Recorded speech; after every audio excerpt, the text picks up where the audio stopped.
Hello. Hey everybody, it's me, Chief Josh Iola. Thank you as always to TYT Sports. We're here for another installment of a great WWE Top 10 list. Today we're doing the Top 10 WWE Feuds of all time. So we had three criteria when we were coming up with this list.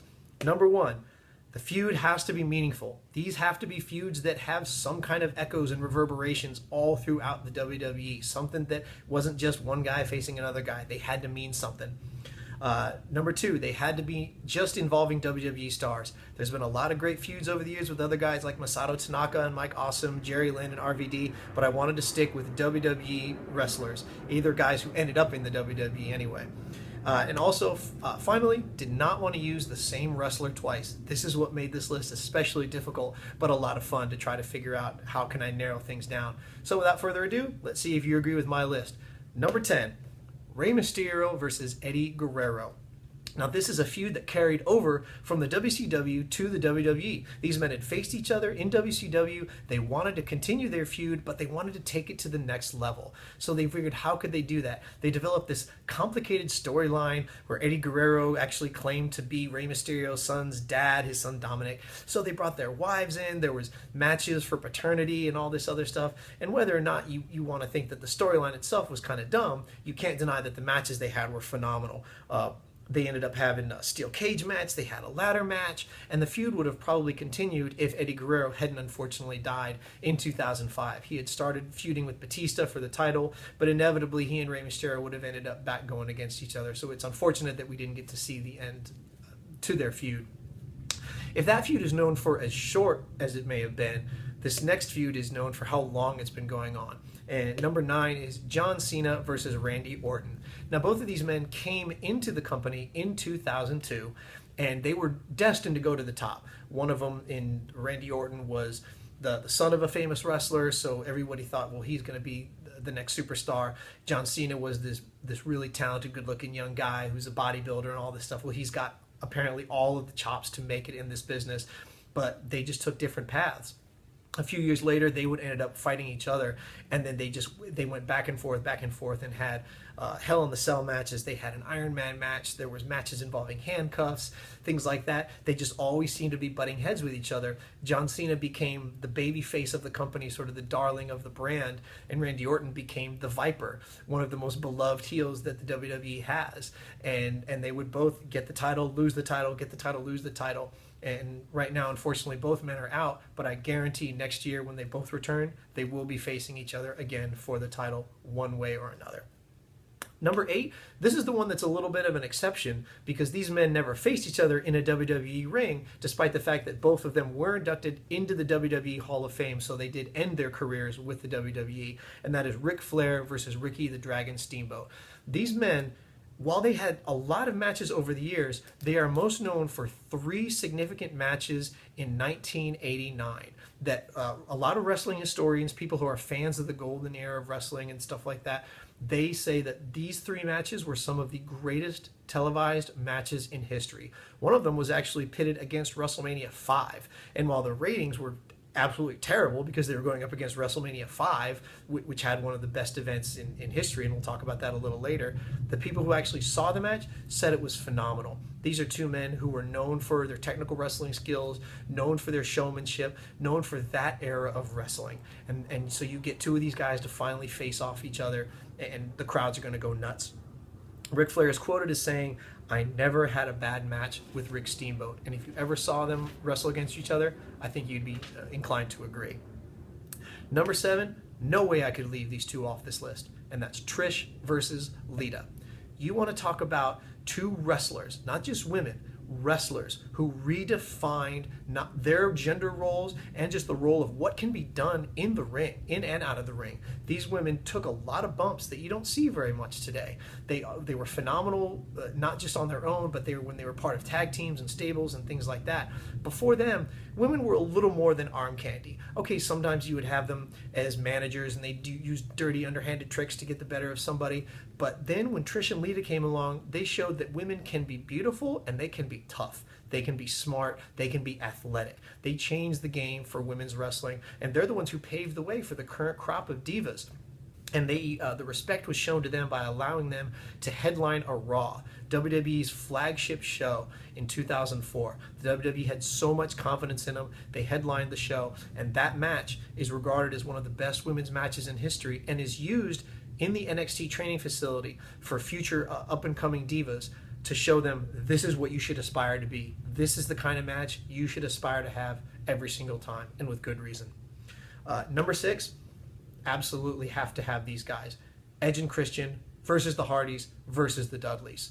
They were the ones who created the TLC, the concept of a TLC match in the WWE. An entire pay-per-view was named for these guys. Now, while TLC matches exist and have existed in other promotions, the actual name TLC is trademarked by the WWE, and it was because of what these men did, which ironically, they never competed in an actual TLC pay-per-view, but they had several matches where they employed their favorite weapons of choice that just showcased what a wrestler can go through physically, what they're able to do with their high-flying skills, and just how entertaining a match can be when you get 3 guys with similar skill sets who are willing to put their bodies on the line and sacrifice everything for it.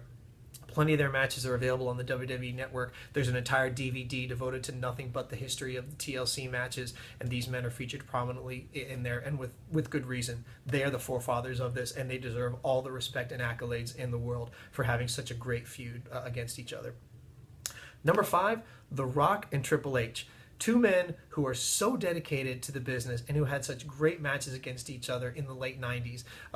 Triple H represented a little bit of an older crowd coming in since he had been with the company a little bit longer than The Rock. The Rock was this fresh-faced new guy coming up.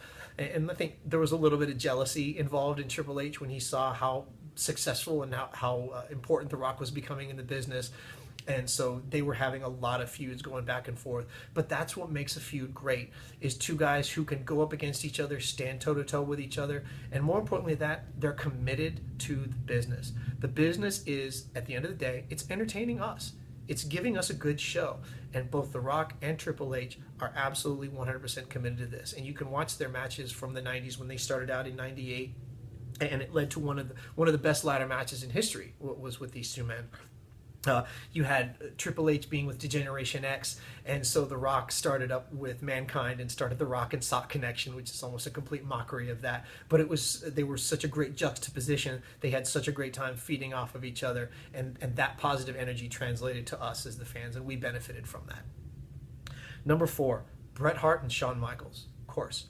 All I have to do is say Montreal Screwjob, and that can define this feud. Although it was a little bit more than that. I mean, the Montreal Screwjob was in '97. Their feud goes back a few years prior to that. Both amazing technical wrestlers, both beloved by their fan bases, things like that.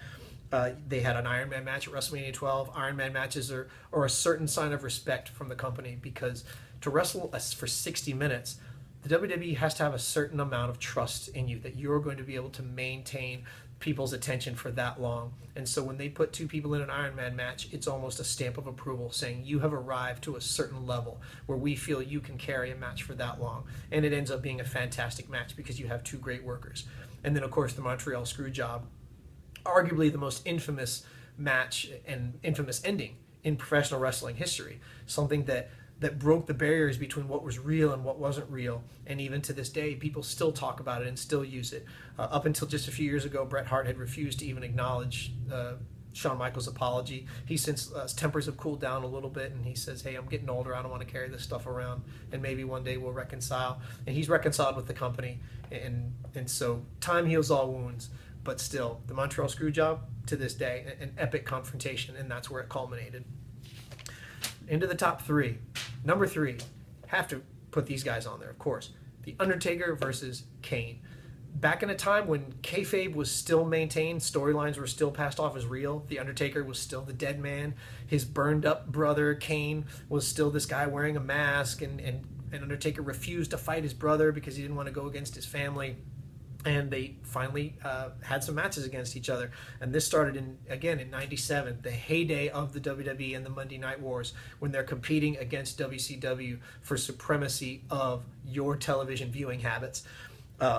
they teamed up, they betrayed each other, and they had this constant back and forth. They would team up as the Brothers of Destruction, become a very, very dominant tag team. While they didn't win as many titles as Edge and Christian did, they were still dominant simply because of who they were. I mean, these men were both legends by the time they became a tag team. So to watch these two guys team up against everybody else, it was more the phenomenon of watching them together in the ring because they're just so big and so strong.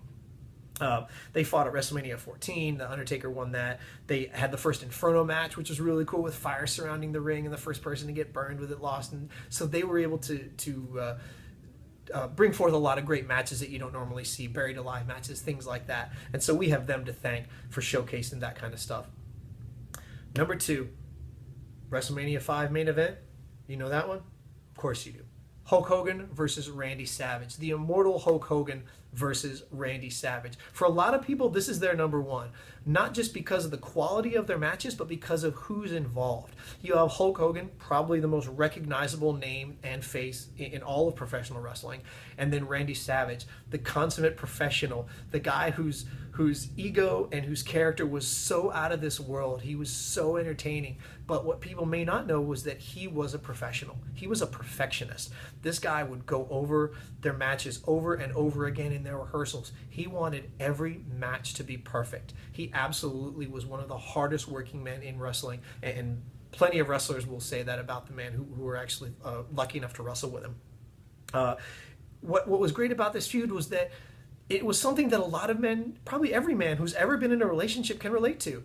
Their relationship as the Mega Powers broke up because of jealousy. Macho Man was jealous of Hulk Hogan's relationship with Miss Elizabeth. He thought they were getting a little too chummy, so they ended up having a confrontation about it, and they fought each other, had some great matches, and then after that, Savage went off, got a new manager, got Sensational Sherry, and Hulk Hogan went off and did his whole thing. They would have a rematch at the main event, but what was more important was this match really not only solidified Hulk Hogan's status as the Immortal, as the Babe Ruth of the WWE, but it also gave legitimacy to Macho Man Randy Savage. It showed people he belonged up there. When you talk about a Mount Rushmore of wrestlers, absolutely he would be up there with Hulk Hogan, simply because he could compete with him inside the ring, outside the ring, on the mic, off the mic, all that kind of stuff. And now for the number 1. You have to have guessed the number 1 by now, because these are 2 very important men in the entire history of this business who I haven't mentioned yet. Can you take a guess? Of course you can. Vince McMahon versus Stone Cold Steve Austin. How could this not be the number 1 feud in all of professional wrestling? It has to be. Blue collar versus white collar, boss versus employee. This is the thing that dreams are made of. If you've ever had a boss, you've probably had the dreams of giving him the middle finger, kicking him in the stomach, and then giving him more middle fingers as everybody cheered, drinking a beer, pouring it on him, telling him, F you, I'm going to do what I want. Everybody has had that dream, and Stone Cold got to live it. But what made the feud great was that it was never one-sided. Stone Cold didn't always win, and Vince McMahon didn't always win. That's what makes a feud great. A feud has to go back and forth. It has to have some give and take. To me, the Austin McMahon feud was the Citibank of the WWE. It was simply too big to fail. Vince McMahon was the boss. He was the man who was in charge of this whole thing. And Stone Cold Steve Austin was the epitome of the Attitude Era. He was the guy who defined Raw is War. He was the one who gave people hope that, you know what, at the end of the day, it's going to be okay, because I can watch Stone Cold Steve Austin give the big middle finger and F you to my boss, and I can live vicariously through his actions, and he gets to do all the things I can't do. And everyone can relate to that. Everybody loves it. Every working class guy loves Stone Cold Steve Austin, and with good reason. He's an amazing performer, and Vince, to his credit, did an amazing job as the boss everyone loves to hate, and he still does that to this day. So that's all I got. If you have comments, if you agree or disagree, please put your comments in the section below. I'd love to hear them. We always do. As always, thanks again to TYT Sports. You can follow me at Chief Joshiola on Twitter. Please keep your comments coming. I'd love to keep making more of these videos. Let TYT Sports know, and we'll get more. Thank you so much. Bye-bye.